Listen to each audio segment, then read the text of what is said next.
after the fact, wherever you listen to your podcast. We do appreciate you tuning in to the most accurate podcast in sports. We have the documents, and we're here to preview week 10 of the NFL season, go over all the news so far, and then also go over the top five teams heading into week 10 that you need to know about. We're also watching right now during Thursday night football. So we'll see any big plays that happen and we'll be able to cover that game hopefully after the stream here. But week 10 already, it's here.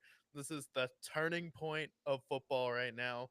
It feels like Thanksgiving is right around the corner. It's going to be here in a blink of an eye. And then suddenly we're heading right into the playoffs and we're about to be in a heated playoff race where some of these teams now, every game is going to matter. Yeah, it's exciting. We're entering basically the witching hour of the NFL season. Ultimately, we're going to figure out who's legitimate, who's not. Even teams that are in the mix right now, where will they be? We saw last year how the Jaguars started off 7-4. They fell out of the playoff race. The Dolphins fell out of the division lead. Like anything can happen, and I feel like these next few weeks are really going to figure out who's legitimate and who's not.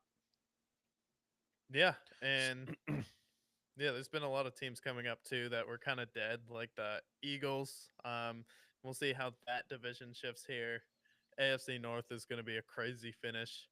But at this important time during the NFL season, they're like to honor how important all of these games are. Let's play in Germany.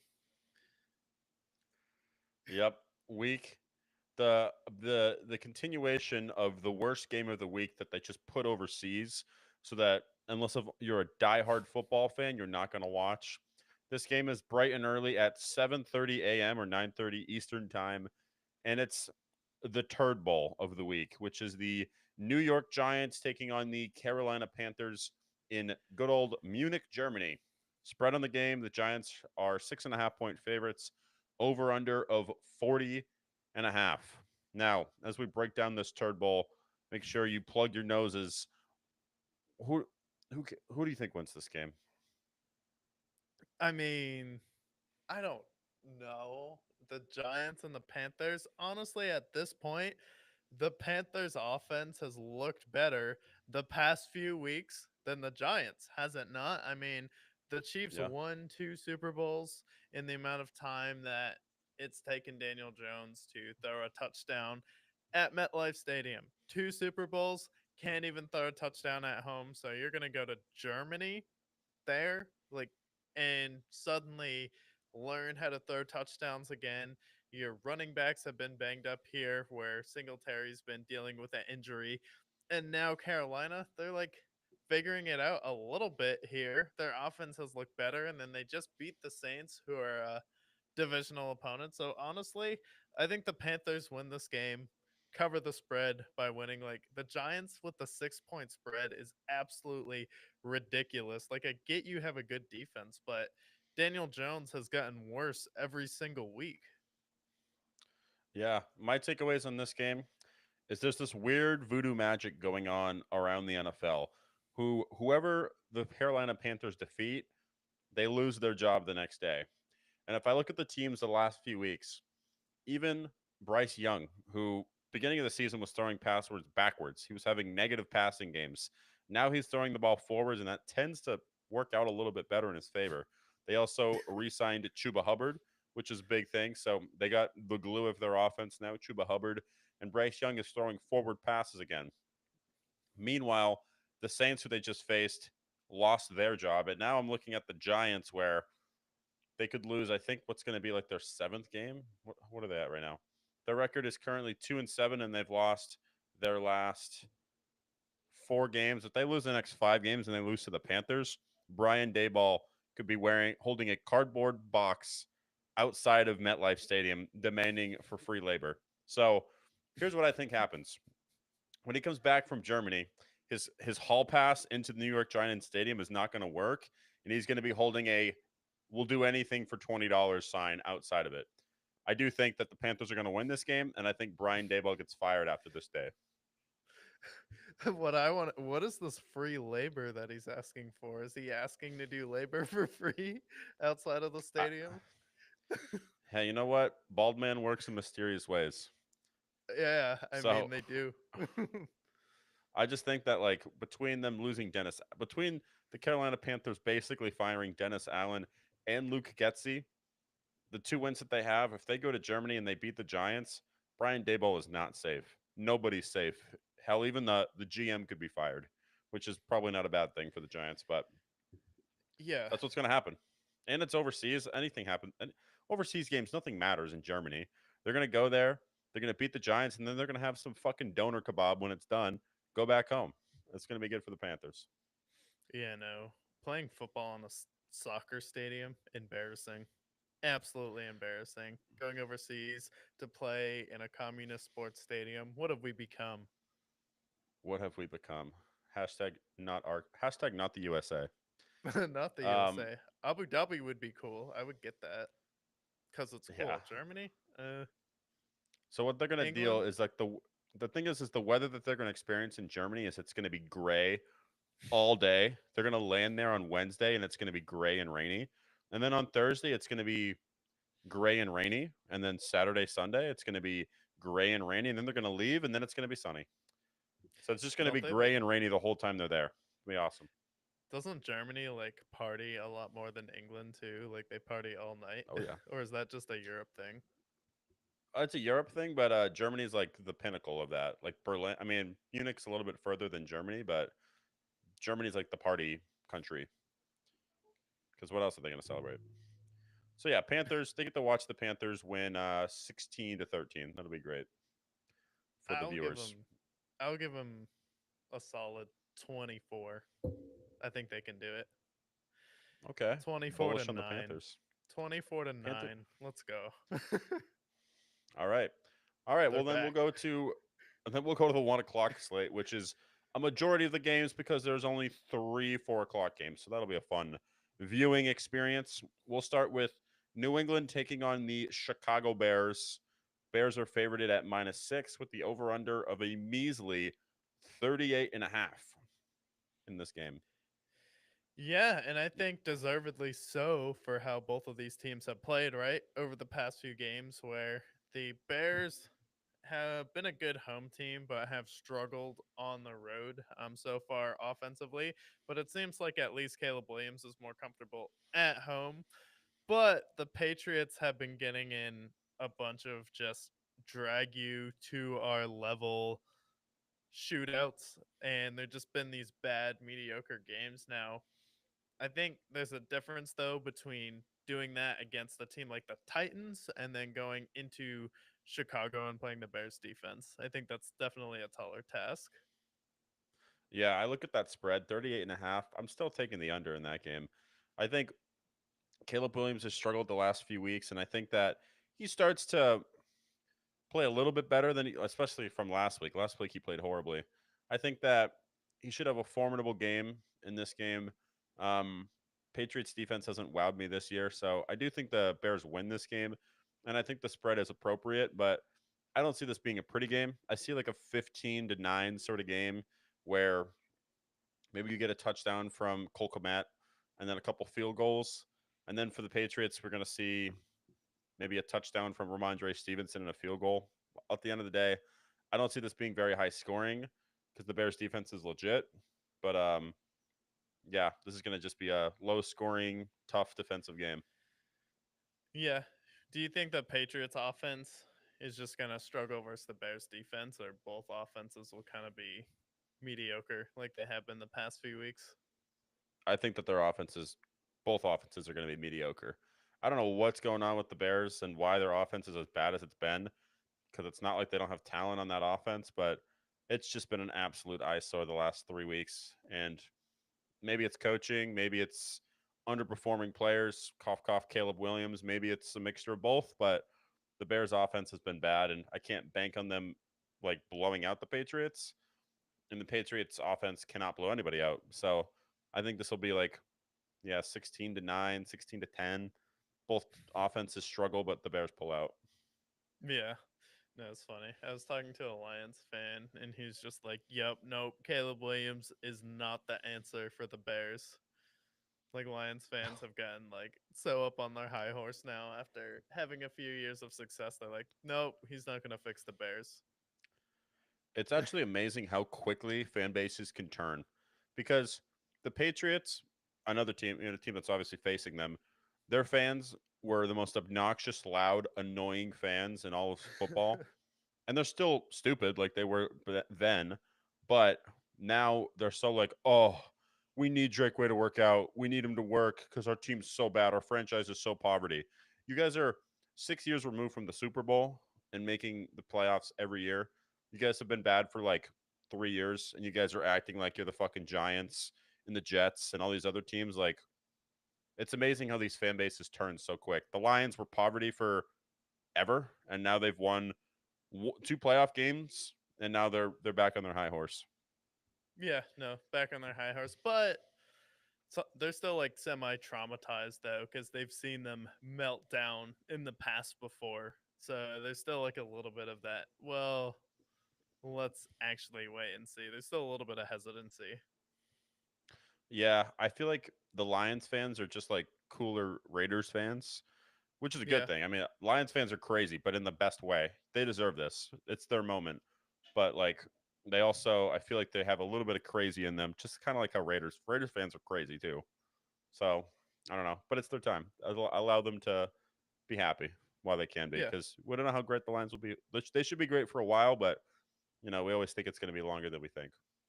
yeah. But we both have the Bears winning in this game. Yeah, I have the Bears winning. Do you think it's fair with the Bears? Like, seems like as soon as anything goes wrong, it's like, oh, we call for Matt Eberflus's job. But when they're playing well, it's like not really even a thought about him. It's not like a consistent through line. And then he's also dealing with a rookie quarterback here. Do you think if they like keep losing on the road but play well at home, that they're gonna move on from him this season and it's a 1 year, or are they gonna give him like another season with Caleb Williams because he's a rookie? Here's the thing with Matt Eberflus. I don't think Matt Eberflus is a horrible head coach. Like, we saw him succeed the last half of the season with Justin Fields, and their defense, and he's a defensive minded head coach. Their defense has been consistently good the last 2 years. So like, I don't think he's a horrible head coach. However, I do think they're gonna probably move on from him after this year and go for a more offensive minded head coach for Caleb. Um, Although maybe they follow the model that the Bengals did, where they had Zach Taylor. They struggled the first year with Joe Burrow, and then they had patience, and then it panned out making the Super Bowl. And obviously, they made good sense. But I think he's ultimately going to be fired after this year. Yeah. We shall see. But we move to the next game. We have Buffalo taking on Indy in Indianapolis. They're favored at 4 points, over under of 47.5. Um, my initial takeaways, I think Buffalo, they had a tight game against the Dolphins last week. I think that they continue their winning streak. Going to be a tight contested game. I think Joe Flacco will bounce back after a tough game last week, but overall, Bills take care of business. I think they still win by, I'd still take them to cover. I think they win by a touchdown. Yeah, this is a tough game, especially for the Buffalo Bills, where it's kind of been rolling over everyone. Then you look at Indy, where they've showed like flashes of being a good team this year, but it just doesn't seem like they're the same team from last year. But I do think with Jonathan Taylor, last time we saw him versus the Buffalo Bills, he ran for think like 100, almost 200 yards against them. And then he was really the person that was able to bring them back. So I do think that this could be a favorable matchup for the Colts where they could cover, but I still think the Bills should win this game just with how the Colts offense has been struggling. And I think the defense has played well, and I think they'll be able to give the Bills a little bit of trouble. So I don't think they'll get absolutely like wagoned in this game or rolled over by any means. No, if I had to guess the score, I'm going to guess like 31-24 is a game that you can expect. 31-27, one of those games. I think Josh Allen's going to play fine against them, and I think Joe Flacco is going to bounce back and play a decent game. So I think 31-27 is appropriate. I wouldn't touch the spread necessarily, but I think it's going to be a good game and good competitive game. Yeah, and this is like one of those scary games for the spread because Joe Flacco could go off in this game, or, the Bills could do what they normally do and just win by 10, 15 points.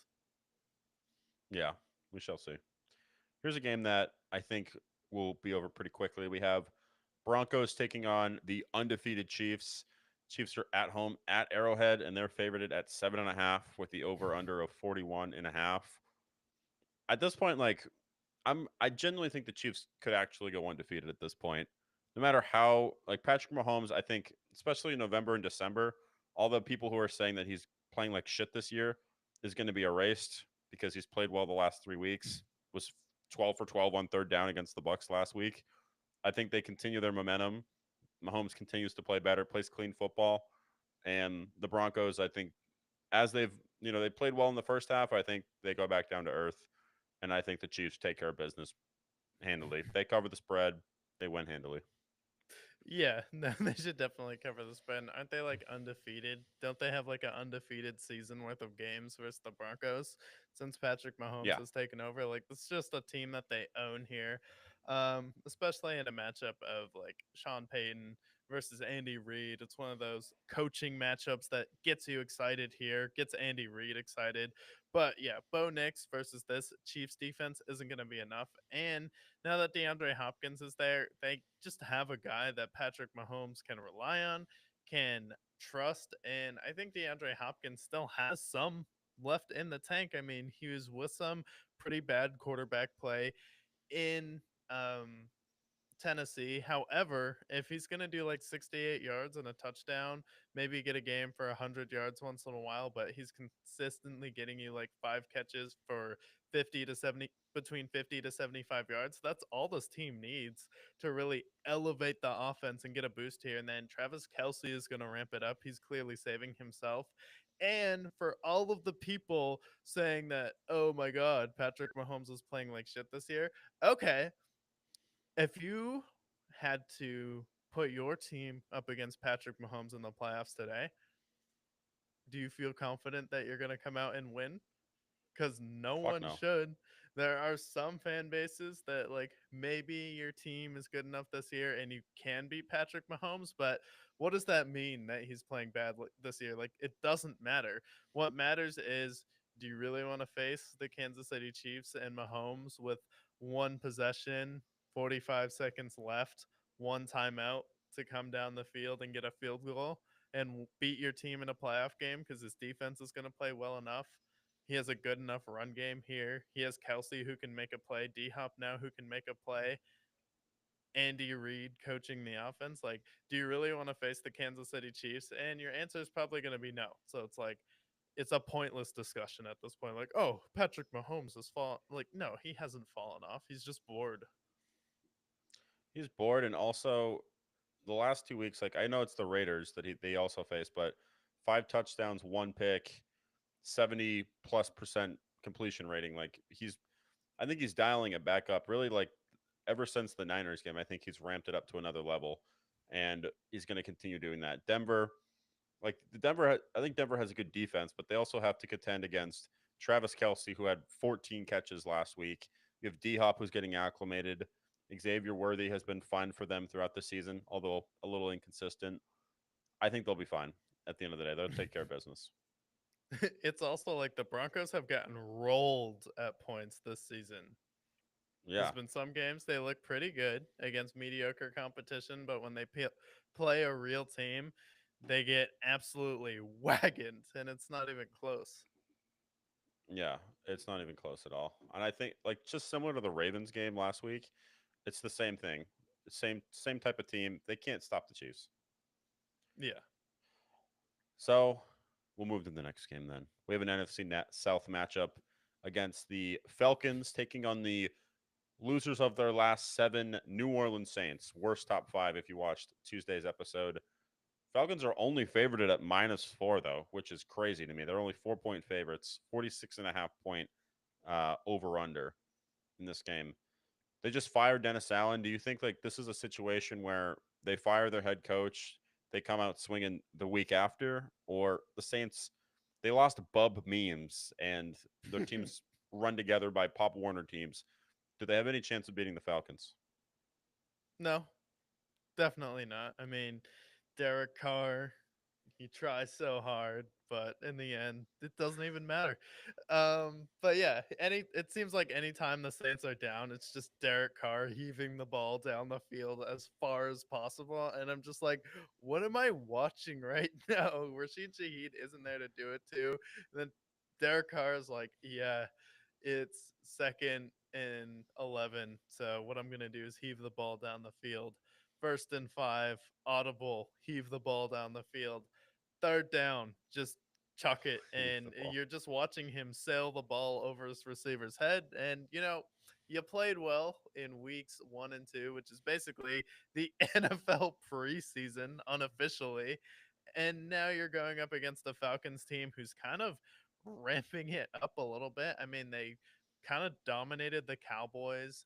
They had control fully versus the Tampa Bay Buccaneers, albeit there were some injuries in that game. But this is a team that, unlike the Seattle Seahawks, where their rookie head coach started out 3-0 with them, this is a team that struggled at first, got better from their head coach, and we need to really start giving a lot of credit to the coaching of this team and the offense, because now suddenly Raheem Morris has Kyle Pitts playing well. He has Hmm. someone like Darnell Mooney playing like out of his mind here, and then Yeah. Algier, Bijan Robinson. It's good enough. Like, this is an organization that's been elevated, and that defense, like, this is a team that can win a playoff game legitimately. And in the NFC, with it being weak, you could potentially see this team in the conference championship. Anything's possible. I mean, especially they've won 5 of the last 6 games, and I don't think they're like a bad team to begin with. I think they are definitely favorites to win that division. But if their defense is playing well, they have a Hall of Fame quarterback at the helm, really good running back. Darnell Mooney is playing like a Pro Bowl wide receiver. I think the sky's the limit. I think ultimately, I don't think they're better than the Eagles, Rams, or Lions, but I think they're still competitive. That if they can avoid either of those, any of those teams, then I think that they can make the conference championship. Yeah, I mean, I can definitely see them beating the Eagles or the Rams. Like, any of those games, it's like the NFL, anything can happen. So if it's a time where their defense actually elevates from here a little bit, like, okay, I could see that. But I feel like the NFC is fairly even, except for the Lions have an edge, but they're still a team that hasn't done it yet. So they still need to get back there and prove that they can do it. For sure. I can agree with that. But I'm going to take the Falcons in this game. I don't think the Saints can do it. I just don't think they're going to win another game. Why would you want to? Why would you want to win another game if you're the Saints? Your team is so bad. Like, your salary cap is an absolute shambles. Your team has lost 7 straight games. And at this point, you're looking at the Carson Becks of the world. You're looking at Shador Sanders, Travis Hunter. You're looking at like the future at this point. Derek Carr is not the future. You might as well just start looking for it. Try to look for a Yeah, quarterback. it's almost like he said that before the season that they'd probably be the worst team in the league. What do I know? What does the Brickyard know? What does the Brickyard know? The Brickyard's right again. Ding ding. Should get a fucking banner at this point. If we had a banner for everything we were right, this whole back wall that you see here would just be banner, banner, banner, banner, banner. We'd be like the '60s Celtics for fuck's sake. Yeah, I have so many banners. People call me Bruce. Yeah. Well, let's talk about another South team here. They get to hoist the San Francisco 49ers. I'm, of course, talking about the Tampa Bay Buccaneers. They are 6.5 point underdogs against the 49ers, over under a 50.5. And I'm going to be honest with you here. The Bucks played a really good game against the Chiefs. I know they didn't win, but if they had gone for two at the end of the game, they might have won that game potentially. Or if they got the ball in overtime, maybe they win that game. I think Baker Mayfield's playing gutsy, and I don't love the 49ers right now. I really don't. I think the Bucks are going to upset the 49ers, and I don't think that's a hot take. I think their Even with season's on the line. McCaffrey coming back this week. McCaffrey definitely makes it tough. I think that makes a lot more sense for the spread. I'm still going to take the Bucks to win though. I think that again the 49ers are banged up. Christian McCaffrey maybe he's a little rusty, hasn't played all season. So yeah, I'm still going to take Tampa. Yeah, I'll take Tampa too, and I think Tampa Bay has the better quarterback at this point in the season. With what you look at, what he's been able to do with K Dot, and then the run game struggled a little bit versus the Kansas City Chiefs, and the offense was still able to put up numbers. And the Buccaneers have just had so many close, heartbreaking losses this season that I feel like this is the game where they finally, after hitting their head up against the wall over and over, you're just going to break through and win this game. Because for the 49ers, if McCaffrey gets the ball a lot and is struggling, that's okay for them. They can lose a game because you have the Rams who are turning it up at this point, and they're definitely your toughest competition, but it's them and the Seahawks, the Cardinals, so they're not too worried about this game in particular, where the Bucks just need to stay alive. They're probably not going to win their division, but they have to stay up for the wild card hunt, and I think this is a game that will be able to really turn their season around and set them back on the right path, because I felt like they've had a lot of games where they're right there and they look like a good team when they're doing it. They look like a playoff team when they play it. They've just run into better competition, and that's okay. And these are all teams that they're losing to that are going to make the playoffs outside of the Broncos. But every other team, like, okay, yeah, I see why you lost that game. And then also, Mike Evans and Chris Godwin are out. But guess what? You're going to get Mike Evans back. And if you can learn how to play without him and beat up a team like the 49ers, like, hey, man, you could still go out there. Anything can happen in the NFL playoffs and be a better team than what the Cowboys have been the past few years, at least. Yeah, plus also like I look at their matchups against the Falcons where the Falcons took both of those games, but I feel like both of those games were well within the Bucks' reach where even if they win that overtime game a couple of weeks back on Thursday Night Football, you're looking at a different outcome right now. They've lost 3 straight games, but these are all to good teams and they've all played competitively. It's not like it's been massive blowouts. So I definitely think that um, anything's possible. Yeah, Sorry, I just no, saw Jamar anything's Chase had a possible. huge play. He had a massive play. But did you Yeah, see you're about that to see. the NFL had to announce that they weren't going to fine Baker Mayfield for popping his in on the sideline?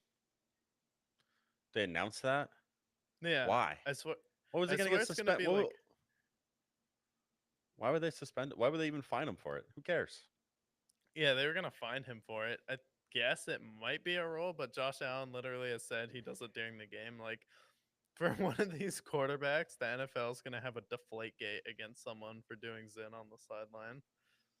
It better not be Baker. It better not be. That's It like better not be. he's like the Oh, that's a unofficial touchdown. hero. I feel like. You see that play, Jamar Yeah, Chase? no, I just caught up. I'm a little behind, but oh my, the Bengals, I mean, they're doing it. We don't Yeah, like they're it, up 21. but they're doing it. That's like I'm. This is what I've been waiting to see. So we're watching this live for those who are tuning in. Like Jamar Chase and Joe Burrow, there is a magic between them. And what I've been waiting to see all year is seeing one of these plays that only Jamar Chase can break free from. Him, Tyreek, and obviously a couple others. But when he's one of the best receivers in the league, I just want to see plays like that more often. And their offense is humming. Honestly, talking about that game real quick that we're watching live, Yeah. you know who Chase Brown reminds me of? Because Chase Brown has been really good for them since Zach Mask went down. And honestly, even when he wasn't down, he was a good compliment. He reminds me of like a better version of Austin Eckler, like Hmm. kind of a similar build to him. Is a receiving back, good blocking receiver, running back too. He actually had a good block on Roquan Smith earlier in this game, and then capable of having some decent runs too. I think he's like a new Austin Eckler build. I feel like, but maybe a little Yeah, better. no. I feel like this Bengals offense should be like the best offense that the Bengals have had. And if the offensive line can start to pull it together here and they have a consistent run game, I think Mike Gesicki has been better than the Hayden Hurst of the world. And who'd they have before Hayden Hurst at tight end? Oh, CJ Uzama. Yeah, CJ Uzama. Yeah, and then he went to the Jets. So I think that that's just been better for them this year. Last year they had like Drew Sample. Like, what are we doing? And then you have, Yeah. you know, a better third younger receiver, the Romanian Rocket, and then T. Higgins is playing for a contract. So like this is a Bengals team that should make the playoffs, and they're finally giving us what we want to see from them. And if they can beat the Ravens in this game, they can beat any other team that they face this year for sure. Oh, for sure. Yeah, we can talk about like I know we'll probably cover that after all the other games, but honestly, like they're not out of the mix for the playoffs, considering bad they've played to this point. Like moving forward, like the next tough game is like the Steelers, but like the Cowboys, they should beat the Cowboys. They should beat the Titans, the Browns, the Broncos. They can beat the Steelers once, which I think they can. I They're think they'll in. be fine. I think they're in, yeah. Because on the rest of their schedule, they'll be 5-5 if they win this game. They have 7 more games, and I think that they could easily go 5-2. But I think they could honestly even go 6-1. That's your reward for being the 2 seed. You get to face Joe Burrow in the first round. The Bills. We're the 2 seed Yeah, this year without an offense, and then they play each other this yeah. year, right? The Bill, no, no. Next week they face the Chargers, and then they have a bye week, and then Steelers, Cowboys, Titans, Browns, Broncos, Steelers to end it. Oh, and they have a bye week too. After next week, yeah, Oh, that's I think that's perfect week timing 12. for them to go on a run, actually. Yeah, they're looking really good right now. So anything's possible. But I guess we'll tune in periodically to the Thursday night game and see how it pans out. Right now, Ravens have the ball. We'll see if they can answer back to that 67-yard touchdown that just happened right there. I digress. Oh, We have a good Commanders and game. Eagles on Thursday night next week. I just It's saw going to that. be clean. That's a lit That's going to game. be after they face the Steelers on the 1 o'clock slate this Sunday. Good game to pivot to. Commanders are favored at 2.5 at home against the Steelers. Over under a 44.5. It's a pretty spicy game. No, that is a spicy game, and I like what I've seen from the Commanders this year. They've definitely turned the page on the franchise, and they're heading in the right direction at this point. But overall, I think it's been noticeable when they go up against stiffer competition, and I just think that the Steelers feel bigger and better this season. Mike Tomlin is great coming off a bye, and it's going to be tough to beat a Steelers team with a lot of preparation for you, where you just had to go up against the divisional opponent, and now they're coming off a bye.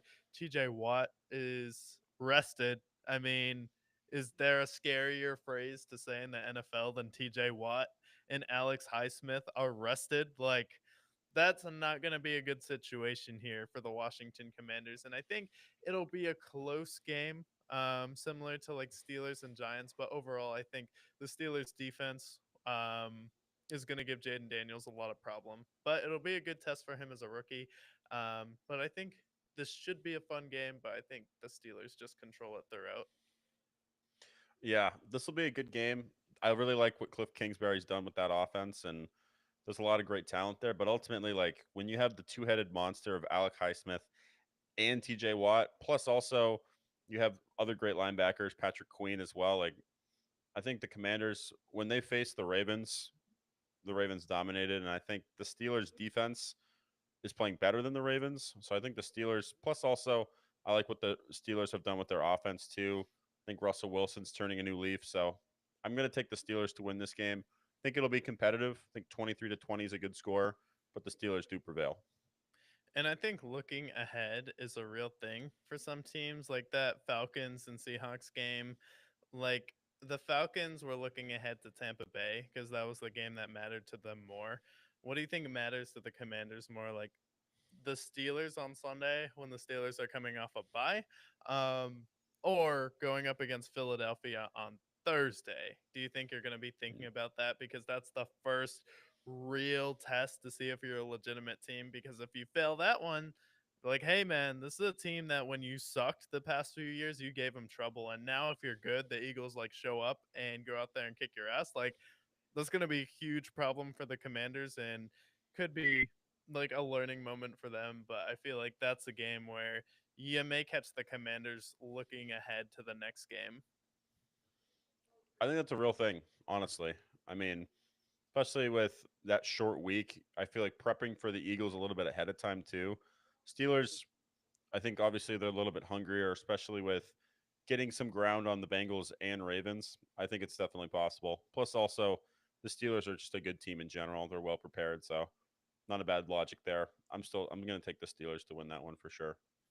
Yeah, especially in the AFC North because if the Bengals beat the Ravens tonight, that's 4 losses, and the Steelers only have 2. Yeah, I So think like I'll double check. you're giving yourself like also a little bit of a buffer in that division.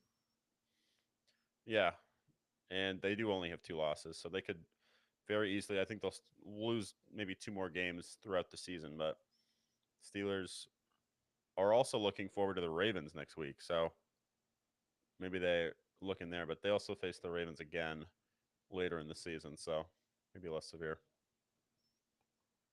Yeah, But so so another far, great game. yes, yeah. Then we have the Vikings going to Jacksonville to Trevor Bank Stadium. Vikings are favored by a touchdown over under of 44.5, the last of the 1 o'clock slate. Yeah, I don't I don't think a touchdown is fair for the Vikings versus the Jaguars because the Jaguars have played better the past few weeks where the games have all been close that they've been playing in. They've been able to do enough, with the run game, and their defense has played better. You go up against Philadelphia, and Devontae Smith has to make an incredible catch. Saquon reverse hurdles over another human being on the field, backwards, not forwards, jumping over someone. And then the Jaguars are at home. Like, it seems like a situation where they could definitely make it a closer game, but I think the Vikings still win. But I just don't like that touchdown for the spread. I think it should be like maybe five is more fair. 5.5. Yeah, I think this is another game that maybe the Jags catch them by surprise. I haven't been in love with the Jaguars' offense for a majority of it. Let's also remember that Mac Jones will be starting in this game. Trevor Lawrence will not be playing. So we'll actually see Mac Jones back in action. And I think there's something to be said about the backup surprise. And we haven't seen Mac Jones since he was benched from the Patriots, I think 2 years ago at this point. So I'm actually going to pick the Jags to surprise the Vikings, believe it or not, because they haven't seen You Mac think they Jones in win? 2 years. Little bit of the backup surprise. The Vikings are kind of slipping a little bit.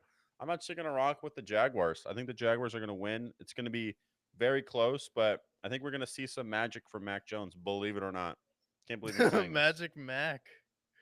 Magic Mac is back away from the Orwellian Patriots. He's Yeah. got, even with the Jaguars not playing great, you still have better receivers than you ever had in New England. Brian I can Thomas Jr. finally alone be is a better. rapper guy.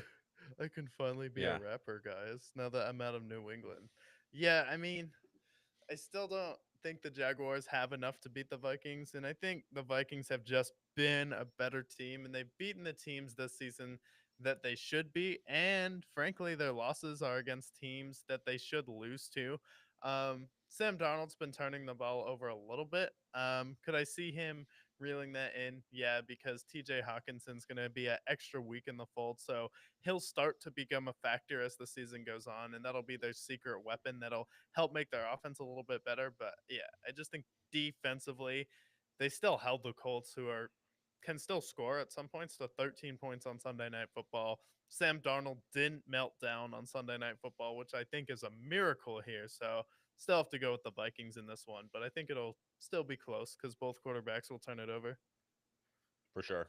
It's not going to be a clean game, that's for sure.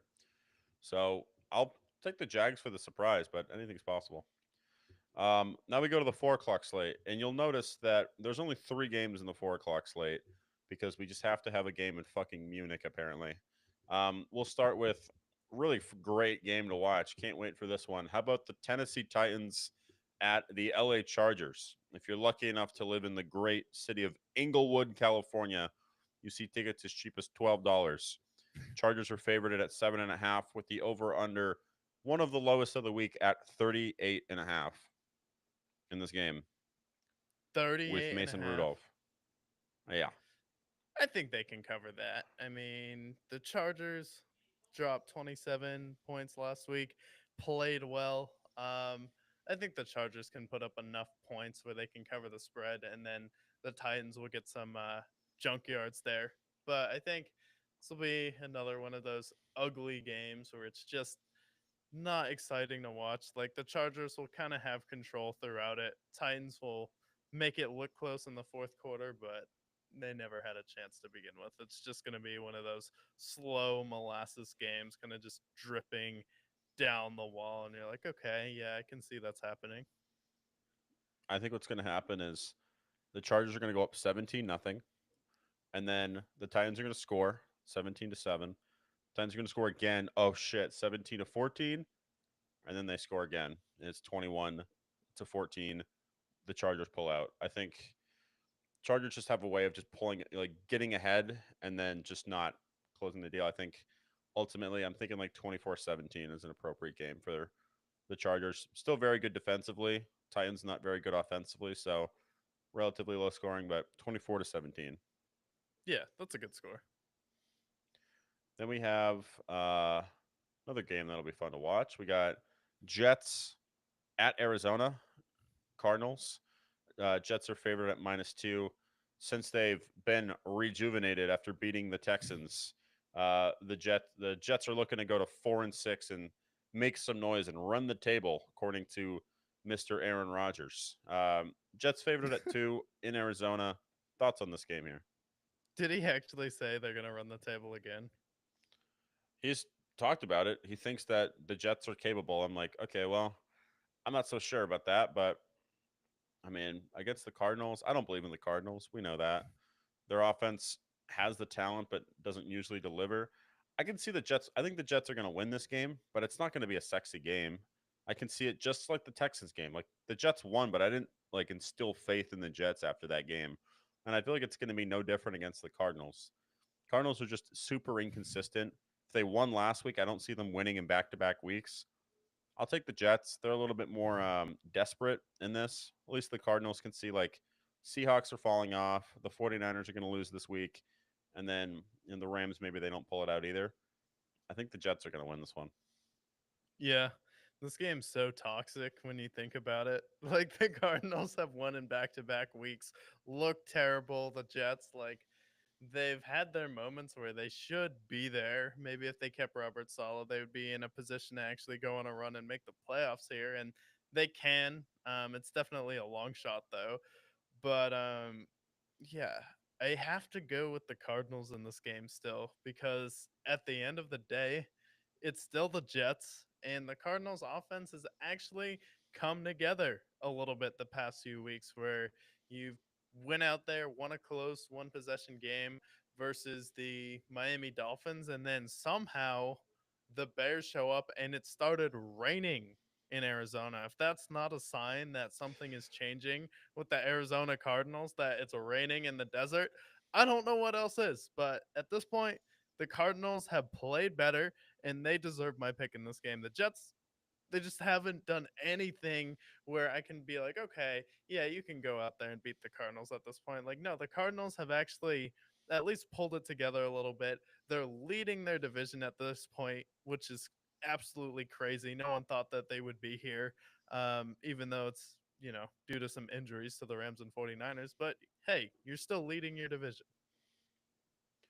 They are still leading their division. Um, they had that ugly Cardinals game. They won 3 straight games, for one thing.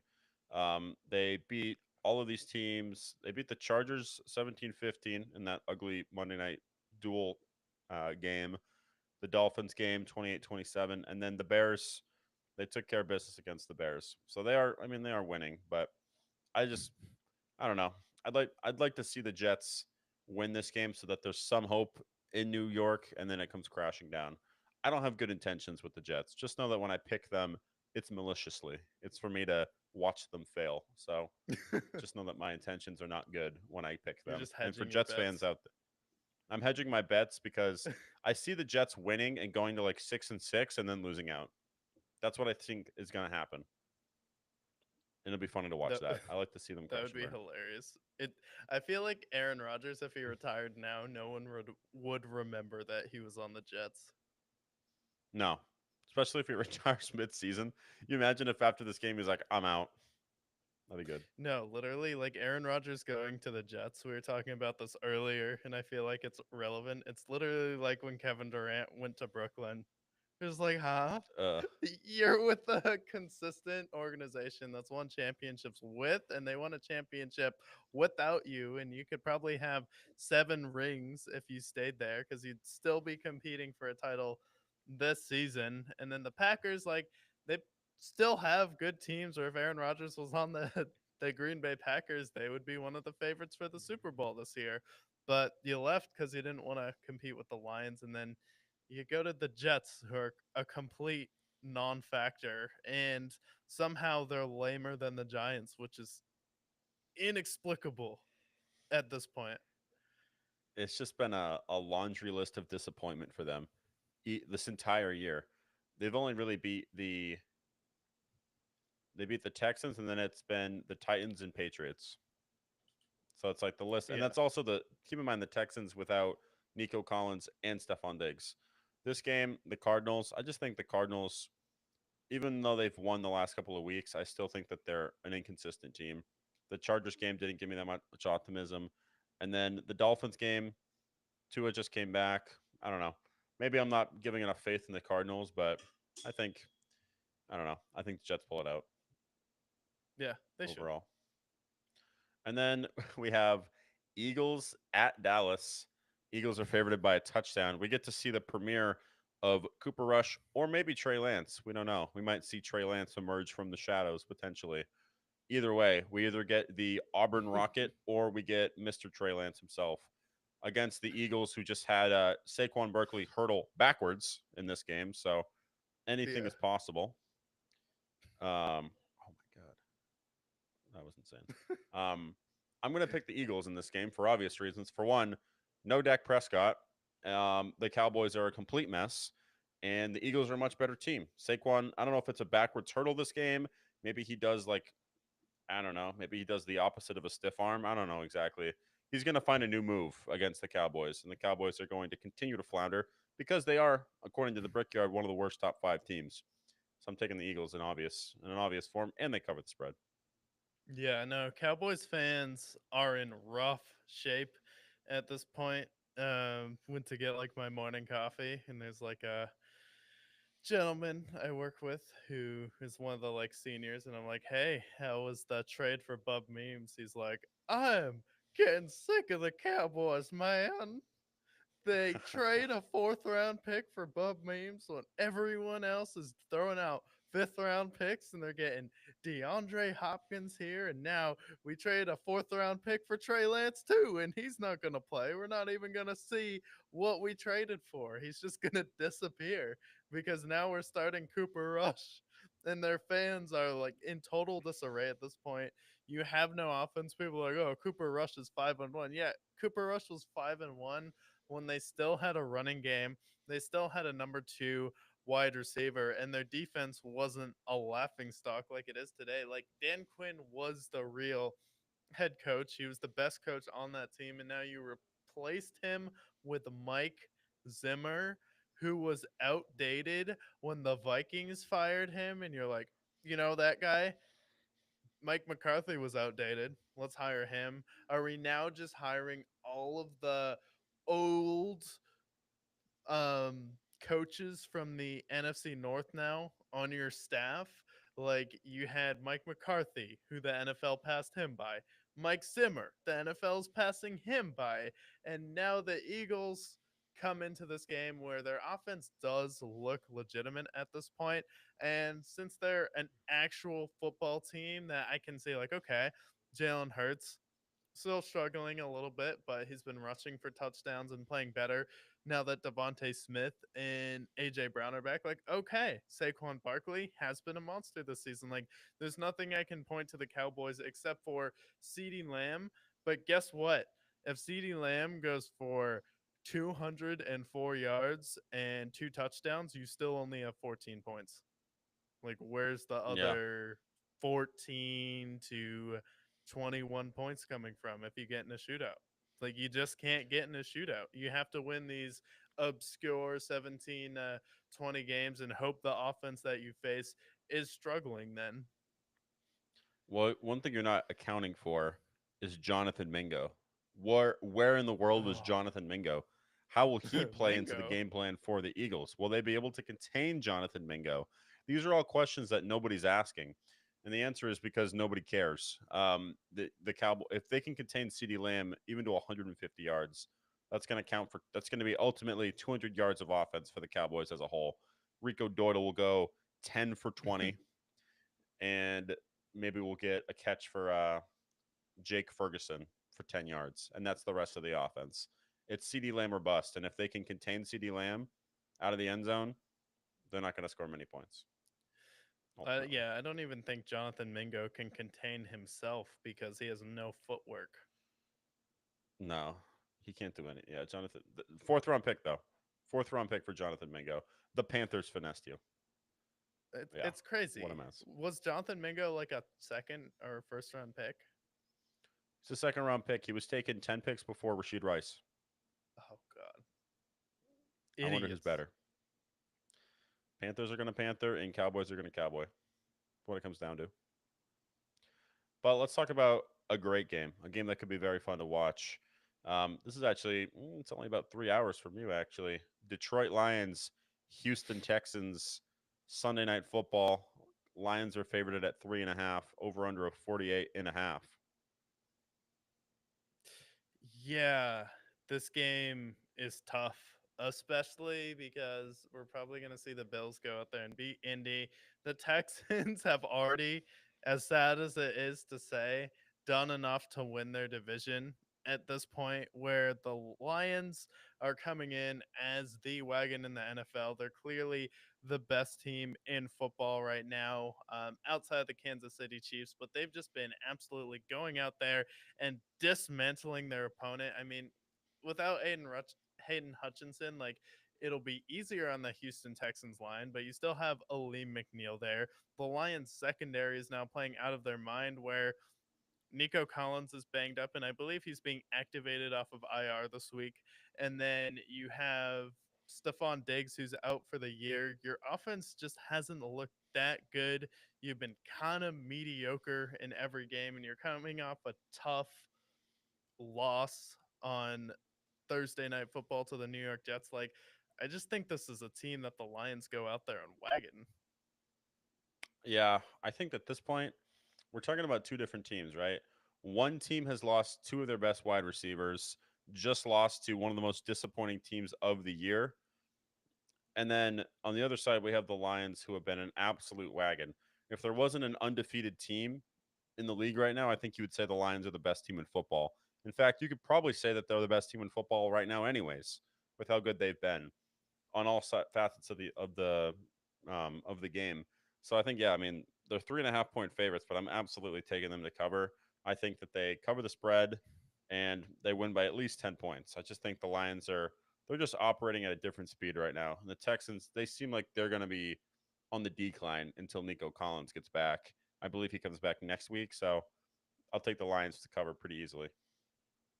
Yeah, the Texans are like a weird team though, because like right now, could you like confidently say that you think like Houston is better than Tampa? Like, it shouldn't be this close where you have to like really pause and think about it. Where like Tampa's offense has looked like they can score, where Houston's gone out there and they've just looked like everything is hard. CJ Stroud, I mean, is he still in his second year and he's still young, but when he doesn't have Collins on the field, you can tell. And they've kind of just been mediocre. Their defense has been good in spots, but it hasn't been dominant. Where if someone like Jordan Love has the ball in his hands, like you're still giving up a game winning drive there. You got demolished by the Vikings. Yeah, I think the Texans they're struggling quite a bit. Um, the Bucks comparison, I think right now the Bucks are the better team. I just think the Texans have more talent right now. Joe Mixon's definitely helped their running game quite a bit, but with injuries to their primary playmakers, and honestly, like I feel like the addition of Daniel Hunter hasn't been as pronounced as I thought it would be. So yeah, right now I think the Bucks are better, but Texans, I still think the Texans are capable of hitting that next stride, but I don't think it's going to be until Nico Collins gets back. Maybe then, like December, they start playing well, but right now I just think they're not in the best spot. Yeah, yeah, maybe they can pull it together if Nico Collins comes back and you're just missing Stephon Diggs, because then it's kind of the same team as last year, and you still are a better team than you were before. But I feel like we have to see them start to turn it on at some point. Yeah, 100%. And it's got to be soon because playoffs are right around the corner. Last game to go over this week is Monday Night Football, which is the Miami Dolphins taking on the LA Rams. Rams are favored at a point, over under of 50.5 in Ooh, SoFi Stadium. high scoring. Early sentiment, yeah, high scoring game according to the odds makers. I like the Rams in this game for an obvious reason. I feel like you might feel the same way as I do. They've won the last three straight games, and I feel like each of these wins, they look better and better. Puka Nacua last game really wasn't anything crazy. It was a big game for Cooper Cup, but I think we're going to start to see Puka Nacua get back in the swing of things. And the Dolphins' defense is pretty cupcake at this point. The Rams are just they see their division in hand, whereas the Dolphins, the season's all but lost. I think the Rams take care of business. We have a good game by Matt Stafford and Puka Nacua, Cooper Cup, Kyron Williams. They get it done. Yeah, no, this will be an electric game, and this is honestly like what Monday Night Football should be. Like two fun teams that are gonna be high scoring, and it's gonna be entertaining. Not just some of the cruddy games that they roll out there, but you have the Rams here, and I think Stafford is someone who now he's just been able to do enough to win every game, and situationally Sean McVay has been getting it done, especially like you look at the Seattle game. That's a game that most teams would have lost, even with Geno Smith throwing two picks in the end zone. But the Rams found a way to go out there and pull it out. And now that Cooper Cup and Puka Nacua have another rep under their belt, have some extra rest so they can practice, study some more film. And then the big kicker is in LA. It's usually a vacation destination. LA didn't want the Rams there, and the Rams, they chose LA even though they don't really have a fan base. So it's typically a neutral stadium for them. However, now a team without any fans is also going to play them in the Miami Dolphins. And I feel like the Dolphins have some fans, but this might actually be the first real home game that the Rams have ever had. Yeah, nobody cares about the Dolphins. Even in Miami, nobody cares. So yeah, this is going to be their real first home game of the season, um, and it's against a team that Tua's back, and the Dolphins are better with Tua, and I think it's still going to be a high scoring game overall, but the Rams win. I think that's Yeah, safe to say. the Rams win for sure because at the end of the day, it will probably be a one score game, but when it comes down to it, when Stafford has the ball in his hands, I think he's going to go out there, pull it out, and win. When Tua has the ball in his hands, you're holding your breath because you're like, okay, when Tyreek Hill subs out, he's going to turn the ball over here or he's not going to get it done. I just have a lot more faith in this point in the Rams. And Tyreek Hill has been good, but he hasn't been the same player, I feel like, or as dominant this year as he has been the past two or his first 2 years with Miami. So I think, he may have like 1 or 2 years left of peak performance, but I think like once like we're starting to get like another year or two away, like Tyreek Hill's starting to trend down a little bit this season. I think it's fair. He's 30 at this point. He's got into the league in 2016. It's definitely possible. So we might be seeing the regression of Tyreek Hill, unfortunately. Last things we need to cover for this week: 4 bye weeks. We have the bye week Four. for the Cleveland Browns, the Green Bay Packers, the LA Raiders, and the Seattle Seahawks. First thing I'll say about this: thank you, the NFL. I don't have to see the Raiders play. I don't have to see the Browns play. And at this point, I don't have to see the Seahawks play. So thank you. Those are three teams that I don't want to see play right now. So I thank you for that. Green Bay Packers, bye week, they should be just fine. Yeah, no, they should just be fine. I think this is a win for the NFL at this point this week overall because the Browns are playing up against a bye week, and I think the Browns honestly win this week just because that they're not playing. Like the Browns win when they're not thinking about things, they're not making decisions on the field. They're just at home on vacation in the bye week, not on the field. Not only do we win by not seeing them, but the Cleveland Browns fans also win by not having to see this team play because it was pretty painful watching them against the Chargers last week. Yeah, I mean, it's the Jameis Winston experience. So in this game, I see, you know, Cleveland versus the bye week. I see a lot of interceptions, a lot of touchdowns, a lot of big throws, but ultimately, yeah, just a little bit of a break for the Browns fan base. Um, Ultimately, they're going to end up 0-0 after this bye week. Yeah, and I think the Seahawks will try really hard. Um, it'll probably be pretty ugly at some points, but overall, like the bye week just they just couldn't get it done. They just couldn't get it done versus the bye week. Like they tried, Geno Smith poured his heart out, but then at the end of the day, no DK Metcalf there. And I think that if you can lose to the Panthers, you can lose to the bye week. So the Raiders are definitely not safe from the bye week whatsoever. No, not at all. Like Nobody's safe. the Raiders played the Panthers early enough where it wasn't a fireable offense to lose to them now. Um, but yeah, the Raiders have just been in a tough slump, and I can't see them winning a game in the next 2 years here. I really can't. No, they're pretty terrible. And I think they're going to continue to suck. But we They did previewed fire every their game. offensive coordinator though. Yeah, see what I mean? The magic still continues in Carolina. So we previewed every game in Week 10 of the NFL. We're currently live on the Monday Night Football game. It's 21-14 right now. Bengals have been in control for a majority of the game. It looks like they might pull this out, although Lamar is on the field, so maybe he changes that. But um, it's live, so obviously we don't know the end result. But how do you feel about how this game has played out so far?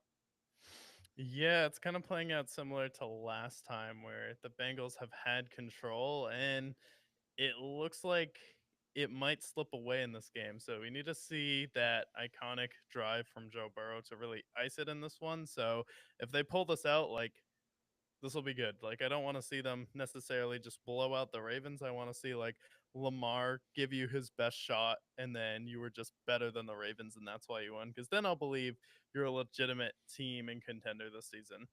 Then also the Ravens Yeah, uniforms tonight are fire. The helmets are they are. crazy. I know. I love that purple a lot. But I think the Bengals should pull it out. So far, it seems like the offense has been running through Jamar and Chase Brown. And if they can keep doing that, like Chase Brown, I gave the comparison to Eckler earlier. I feel like we're seeing like, I'd say like 2019 Eckler when he was at the peak of his powers. So I really like Chase Brown a lot for him. So if they can pull it out, that'd be huge. And I don't know if they will. I think we just see a touchdown here. Tie game. We'll see what happens. But either way, we'll break it down when we come back around for Tuesday. Should be a good game overall, though. The rest of it. Yeah, no, I'm excited to finish the rest of this game. We do have though going into week 10 the most important, most confidential. We have the documents top five. Been pretty spot on so far this season with their takes going into it. And so far, they've been coming true now. And now it's time to start out with the top five teams heading into week 10. It's heating up now. We're about to get into Thanksgiving football. And at number five, we have a team who's knocking on the door for the top of their division. They've had some injuries here, but they're pulling it together, doing the best that they can in this moment, and that is the LA Rams. The Rams went out there against the Seattle Seahawks, have one of the best coaches in the NFL. He's right up there with Andy Reid, has a Super Bowl with Matthew Stafford, and they know how to win, know how to get games done. They go out there versus Seattle. Geno Smith turns the ball over 3 times, go into overtime, and really get outplayed most of the game, but come out there, still get the win. And I think with the Niners in that division getting injured and then just the overall landscape of how weak the NFC has been, I think that the Rams deserve to be there at number five. And at number four is a team that has really been coming on strong. Started out the season, had a lot of questions about them. Like, can this team really go out there and do it? Can they actually get it done? Especially when you sign a quarterback who's coming off an Achilles injury. But you know what? They had some close losses versus the Kansas City Chiefs. Go out there and beat Philadelphia. And now the Atlanta Falcons are looking really good in control of the NFC South. You have a chance to be potentially the 2 seed in your conference and play the worst team that makes the playoffs. I think the Falcons have a legitimate chance to go into the playoffs and get a win. And then you're seeing guys like Darnell Mooney get better under Raheem Morris. You're seeing them come out and pull out wins against divisional opponents that have controlled your division for the past few years in the Tampa Bay Buccaneers, winning both of those games. So I think Atlanta is just on the right trajectory now, handling the Cowboys with ease and kind of putting the final nail in the coffin for their season. It was really Dallas's last chance to kind of trick people into thinking they're a legitimate team, and they slammed the door on Dallas. So I think at number 4, the Atlanta Falcons deserve a shout out. And at number 3, since the Ravens and Bengals are playing right now, I think this team deserves a shout out on the top 5 this week just with how bad they've been. And I think they're on the top 5 because they did not only the NFL a service, they did the entire city of New Orleans a service. That's right. I'm going to put the Carolina Panthers at number 3 here because they are cleaning house and getting people fired. I mean, you go out there, you fire Dennis Allen, you get offensive coordinators fired, and now you're in a situation where teams are scared to lose to you. People are scared for their life when they play the Carolina Panthers, and now you may not go out there and win playoff games. You may not go out there and, dominate anyone, and it may be a tough win every single time. But you know what? Teams are now scared to play you, and you had a moment where you just relieved the entire city of New Orleans from Dennis Allen, and you freed the New Orleans Saints from him. So now you're the coach killing team. You're the team that everyone's scared to lose to. So at this point, because of the fear factor, if you lose to them, I have to put the Carolina Panthers there. Okay, I respect it. And at number 2, I mean, we had a divisional battle that was supposed to be a showdown, supposed to be one of the games of the week where we'd see both of these teams step up and really go at it. And then you go into enemy territory and then you leave with a W where you go out there and dominate Green Bay, where last time you faced them is a really tough matchup and they gave you hell on Thanksgiving and ended up beating you, but you win in Green Bay. It's 24 to 10. You're finding new ways to win each week, but you pretty much dominate that game. You've consistently been one of the best teams in the league. You're not undefeated. You lost to the Tampa Bay Bucks, but you've pretty much handled every single game with ease and done exactly what you're supposed to be able to do. And now they've taken another step forward this year. And sure, Aiden Hutchinson is out, but your offense is still so dynamic where we've seen worse teams with worse defenses have success in the league. And sure, their pass rush may not be as good, but their secondary is playing better this season right now. And I think that'll be big because you've been able to acquire a lead. You've proven you can score against any defense in the NFL at this point. So if your secondary can hold it together, get some turnovers and interceptions, I think the Detroit Lions will be just fine in the NFC this year and make it out and get to the Super Bowl. And you're right on track for that right now. And then at number 1, you have the Kansas City Chiefs.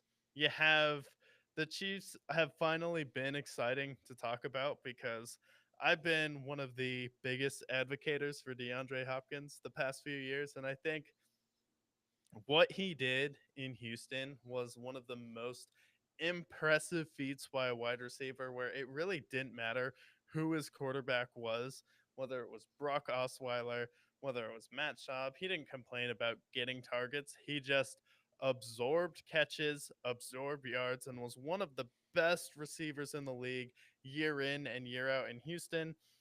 Goes to Arizona, has some great years with Cliff Kingsbury, and now rots away in Tennessee for a little bit, but you can still see he has some of it. Now he's on Kansas City. Their defense has been the best defense in the league this year, I think, and that's the reason why they're undefeated. And now you have a guy who, like, okay, all we need from you is 5 catches for 50 to 70 yards, and a touchdown would be nice in there. And now he's a touchdown machine. It seems like he's revitalized his career, found his motivation, and this just may be the piece you need where it seems like the teams who can successfully go out there and win a Super Bowl, part of it is keeping a core group of players together, but part of it is finding other guys who haven't won a Super Bowl who are motivated to go out there and get it done for their career. And they're players where Patrick Mahomes can see, like, I saw that guy play when I was in college, and in high school. And now I have a chance to give a legend a ring here. So it can mean something for Patrick Mahomes and motivate the team around him to go get a Super Bowl. And I think that was the scariest move at the trade deadline for the league. And I think DeAndre Hopkins is going to play a huge piece if the Kansas City Chiefs repeat. And their offense hasn't been great the past few weeks, but now I think Patrick Mahomes is starting it up at the right time. And the fact that this was his first game in Kansas City is absolutely electric. And I can't wait to see Patrick Mahomes and DeAndre Hopkins play together, at least for the remainder of the season. Like, this gets you fired up for football. Like, this is what we want to see from the Chiefs. This is what you want to see for the league in general, right? When you have someone as great as DeAndre Hopkins and how great he's been, even with his best quarterback he's had was been like Deshaun Watson in Houston. But otherwise, it's Yeah. been everyone you've mentioned there. Like, he deserves to have a great quarterback. And pairing him with Patrick Mahomes when they're going for the three-peat, like that's what the NFL, that's what we want to see. Yeah. This is But kind of like if Larry Fitzgerald played with Tom Brady. yeah, exactly. Or even even like a Drew Brees or um, if he had just left the Cardinals, apparently. But yeah, it's great. It's great to see it. We like to see these matchups here. But now we know the top five. Very bold to put the Panthers on the top five. They might be the first team to be on the best and worst top five this season. So just know you make it to the worst, you still make it to the best too. Yeah, maybe the So Bengals, maybe the Steelers, like I think at some point could do that. But I mean, do you think the fact that they're just the team that's going to go out there and get you fired, do you think that's a reason to put them in the top 3 where it's like, okay, this is now a dangerous team for your job? there's two different types of teams, right? That are in this top five. There's teams that you're scared to face, and there's teams you're scared to lose to. And when you're scared to lose to, you have the same experience of when you're facing a team that you don't want to lose to either. You tighten up and you freak out. Maybe you make mistakes that you shouldn't. Similar to facing the Chiefs, when you face the Panthers, you have so much pressure on you to win that you tense up and you make mistakes. It's the same idea. So I think it's perfectly fine to put them there, even though the comment section might not love it. Yeah, because like the Jaguars, if you lose to them, like, yeah, like Trevor Lawrence, like he's supposed to be good, right? The Giants, at least they have a good defense. Like, you lose to the Panthers, like, all right, go home and write a 500-page essay explaining how you lost to the Panthers, because you shouldn't even be able to write one. And if you can't, you're fired. And most people would be like, okay, I'm fired. I'm fired. I resign, and that's what's going to happen to Ryan Dayball this week. We're going to see Brian Dayball probably get fired because he's going to lose to the Panthers. I mean, overseas games have kind of killed coaches too this year. Robert Sala. Yeah. Rumor has it he's still in London. We don't know. He's still in We don't London, know. yeah.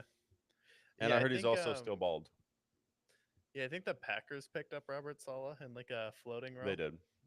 They did. He's like he's a defensive um analyst for the offense. So he basically goes in there and gives the defensive perspective of what the offense is gonna do and how they would perform, like react to it. I think that's what I've heard. But he also was the best man at Matt LaFleur's wedding, so that makes sense.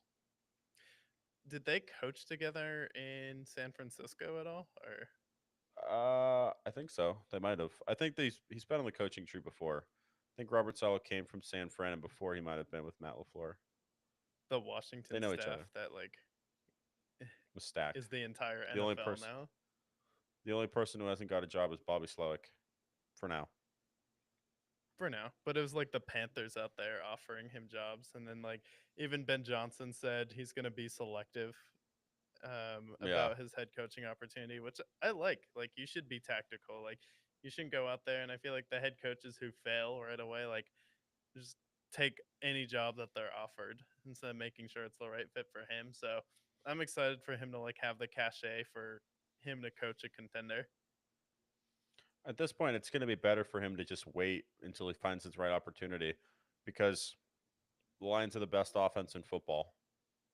And if he doesn't get a job this year, he's definitely going to get a job next year. So there's no reason to rush. No, But not at all. So I like it. I didn't want to see him like on the Panthers, so I'm glad like neither him or Bobby Slowick took either of those jobs. Yeah, I'm glad too. But nonetheless, we previewed every game in Week 10 of the NFL as we promised here. We know the top 5 teams according to the Brickyard documents have been unsealed. And we'll continue to watch this Thursday night game and see who ends up prevails. Right now it's 21-20 with 9 minutes left in the fourth quarter. But message to remember as we come back here next Tuesday. Message most important to know. Stay brick. Stay brick. Oh, oh, No. oh, we did it.